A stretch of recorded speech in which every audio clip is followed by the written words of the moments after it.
Good afternoon, I'm Riza Diaz and this is One News Now. The Agriculture Department is not ruling out the possibility of hoarders taking advantage of the limited supply of onions. According to the agency's monitoring, prices of onions have reached 200 pesos per kilo in some markets. But the DA noted that retail prices should not exceed 160 pesos as the farm gate price of onions is only 120 pesos per kilo. Kung meron man na pumupunta na sa cold storage tapos pumupunta sa palengke, hindi pa rin po ganun kalaki ang cost kasi hindi pa naman ganun katagal na nasa cold storage. Kasi syempre when you put it in the cold storage, you factor in yung gastos mo on a monthly basis. The price increase comes as a local supply of red onions are seen to only last until November, while the supply of white onions is enough until September.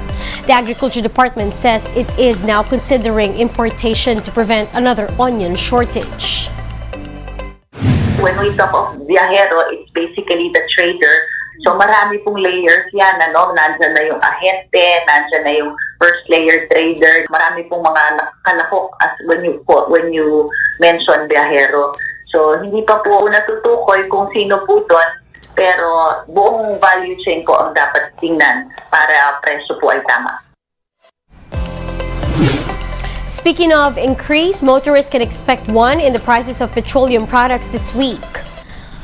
Based on a forecast by Uni Oil, prices of diesel are seen to go up by as much as 1 peso and 50 centavos per liter starting tomorrow, Tuesday, May 15. Prices of gasoline, on the other hand, are projected to climb by 30 pesos to 50 centavos per liter.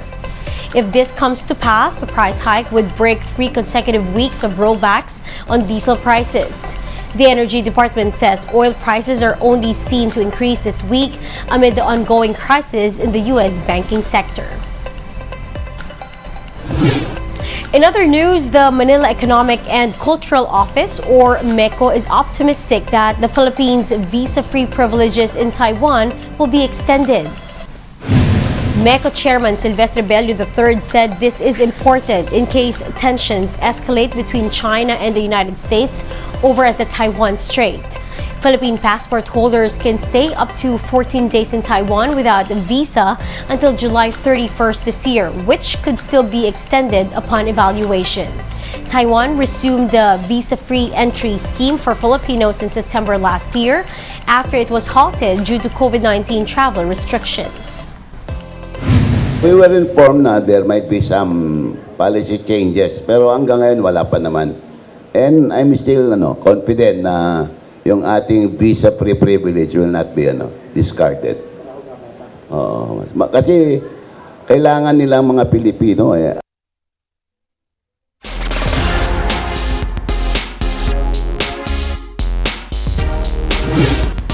The Philippines is back in the 5th spot in the 2023 SEA Games medal tally with less than 2 days before the biennial meet ends. The country has 46 golds, 72 silvers, and 87 bronze medals for a total of 205 medals so far. That's almost at par with our 52 gold medal output in the last SEA Games in Vietnam.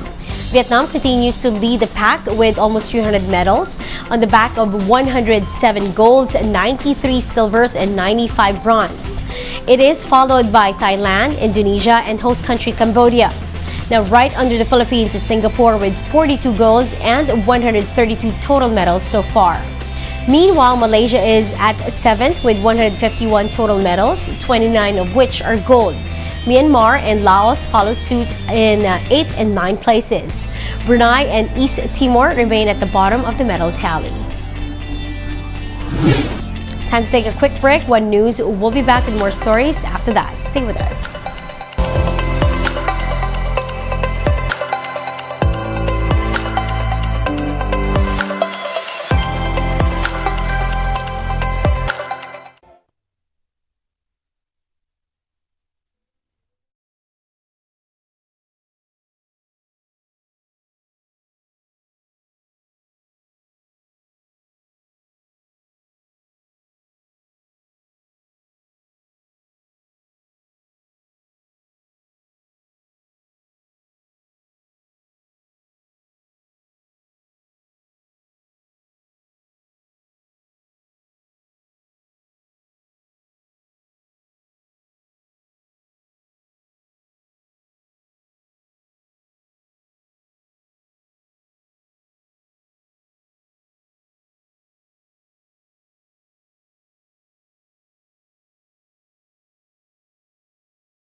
Watching One News Now, I'm Riza Diaz. Here's what's happening on the tourism front as the week begins.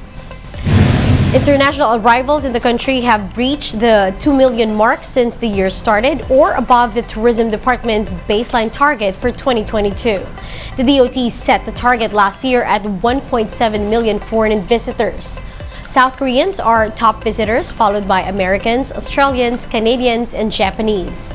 Tourism Secretary Cristina Frasco believes that international travelers are still interested in visiting the Philippines despite pandemic challenges.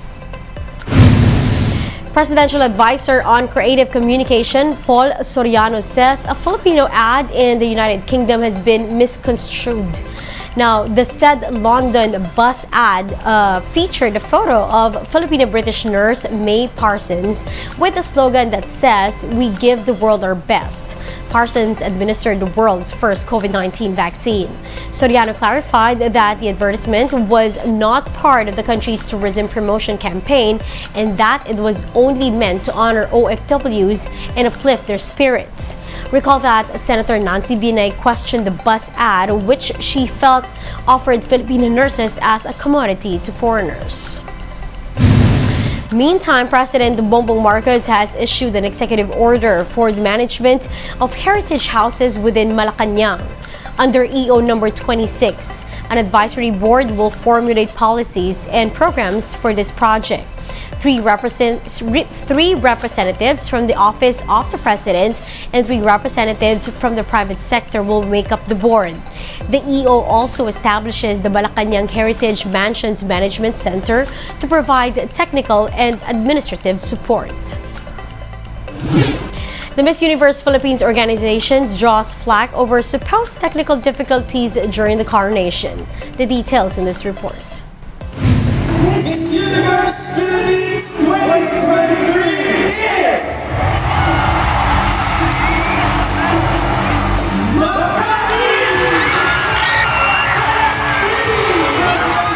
Makati Bet Michelle D has been crowned Miss Universe Philippines 2023, besting 37 other Pinays in the competition. Her family is chock full of beauty queens. Michelle herself is the daughter of 1979 Miss International Melanie Marquez. She's also cousins with 2017 Reina Hispano-Americana Winwin Marquez. Michelle Marquez D represents. Michelle is also a pageant veteran, with the 2023 pageant being her second journey with Miss Universe Philippines. In the 2022 edition of the pageant, Michelle was crowned Miss Philippines Tourism. She also competed in Miss World 2019, finishing at top 12. Michelle is the second beauty queen to win both the Miss World Philippines and the Miss Universe Philippines crown after Catriona Gray. At the pageant on Saturday, Michelle also took home the Best Evening Gown Award. But the event was not without snags. The organizers announced that they ran into some technical issues after announcing the top 10. The glitch forced them to tally results manually, after which they brought back the top 18 candidates, all of whom qualify for the evening gown competition and the top 5. The organizers have yet to issue an official statement on the matter. Once the top 5 were announced, it was time for the Q&A portion. The candidates were asked, what is the best thing that the Philippines has to offer? Michelle's answer, for her, Filipinos are the heart and soul of the country. She added that no matter where the universe takes her, she will always be proud to be a Filipina. Michelle was not the only big winner of the night. Bohol's Pauline Amelings was crowned Miss Supranational Philippines. She will be the first to compete at the Miss Supranational pageant in July.